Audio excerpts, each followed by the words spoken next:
L'histoire de la princesse Béo.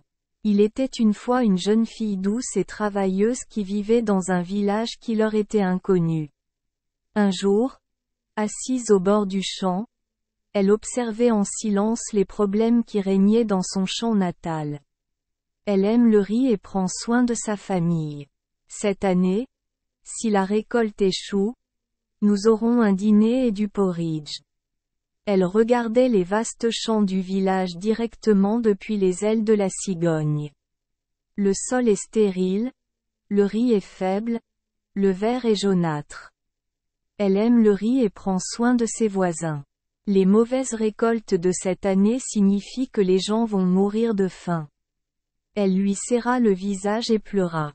Soudain, le Bouddha apparut brillamment et demanda : « Pourquoi pleures-tu ? » La petite fille pleura et dit : « Je pleure parce que j'aime tellement le plant de riz. Mais mes larmes ne font pas fleurir le plant de riz ni faire germer des graines. » Où est en entendant le Bouddha dire cela, la petite fille pleura encore plus fort. Le Bouddha demanda encore : « Veux-tu sauver le riz ? Oui. Oui, si tu veux me sauver, tu dois me donner quelque chose qui compte le plus pour toi. » La petite fille regarda sa chemise et elle était rapiécée en marron. Quand elle a touché le sac, il était lisse. Non. Quand j'ai regardé dans le panier, il n'y avait que quelques crabes fraîchement pêchés. Se souvenant soudain des précieuses boucles d'oreilles en jade, elle les ôta rapidement, puis les offrit à deux mains au Bouddha.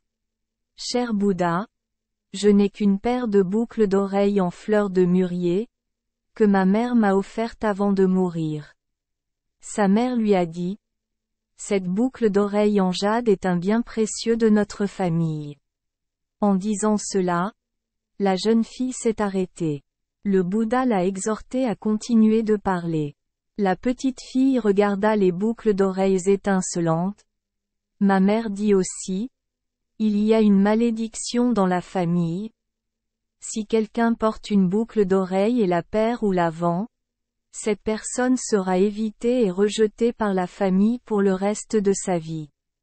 Leur vie. Je vivrai une vie solitaire et triste pour le reste de ma vie. Tu m'as donné des choses précieuses. N'as-tu pas peur d'être puni ? En regardant ces rizières, en regardant les champs du village, la fille avec audace dit : « Pour la sauver. Rice, je demande à être punie. » La jeune fille s'agenouilla et offrit ses boucles d'oreilles au Bouddha à deux mains.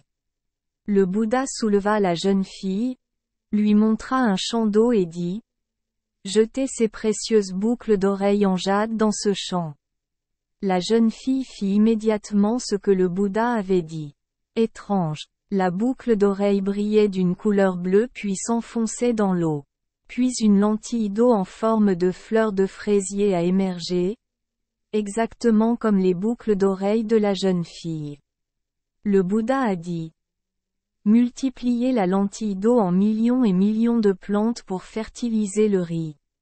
Le riz sera vert, n'étouffera plus les tiges, ne laissera plus tomber les graines et n'aura plus d'épis lourds. Descendez sur le terrain et touchez la jacinthe d'eau. Lorsque vous rendrez les champs de ce village verts, la famille annulera la malédiction qui pesait sur vous et le Bouddha disparaîtra. » La jeune fille descendit dans le champ et toucha la plante verte de jacinthe d'eau.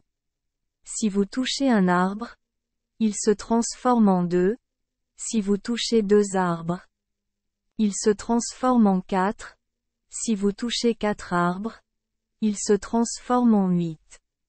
Au début, elle a utilisé un doigt pour toucher les lentilles d'eau, puis progressivement elle a utilisé les 5 doigts, puis toute sa main pour multiplier les lentilles d'eau.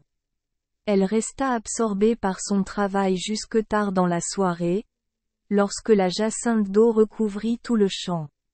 Le lendemain, elle a apporté de la jacinthe d'eau dans le champ voisin et a continué à se multiplier. Quel que soit le champ où se trouvait la jacinthe d'eau à fleurs de mûrier, le riz était vert et sain. Quand les villageois ont vu cela, ils étaient tous heureux et ont travaillé dur pour aider la petite fille. Bientôt, tout le vaste champ fut recouvert d'une couche de lentilles d'eau verte et soyeuse.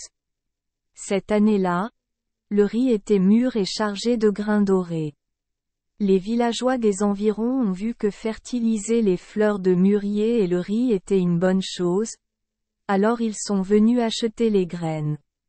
Les lentilles d'eau du mûrier se sont progressivement répandues dans de nombreux villages et districts.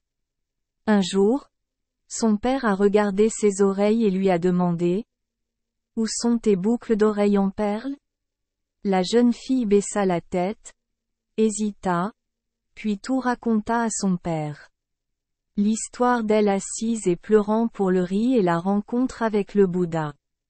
Papa fut ému, serra son enfant dans ses bras et dit : « Le Bouddha a raison. Votre famille et les villageois seront prospères et prospères grâce à vous. Votre famille lèvera la malédiction et vous aimera pour toujours.